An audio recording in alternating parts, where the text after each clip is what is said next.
Today we talk about how can you add allow list on your Whoscall app. We go to figure out the solution or know how you can do that on your app.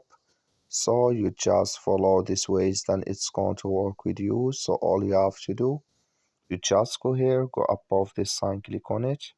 So then it's going to show for you a list like this. Then all you have to do now, you just click here on settings here, just click on it. Then you come to next pair, it's going to show for you like this. Then you go down, you just keep going down here. So then you come here to check my block roles, just click on it here. Then you come to next pair, it's going to show for you like this. Click here on allow list, just click on it here, allow list, and you click here on add allow list here.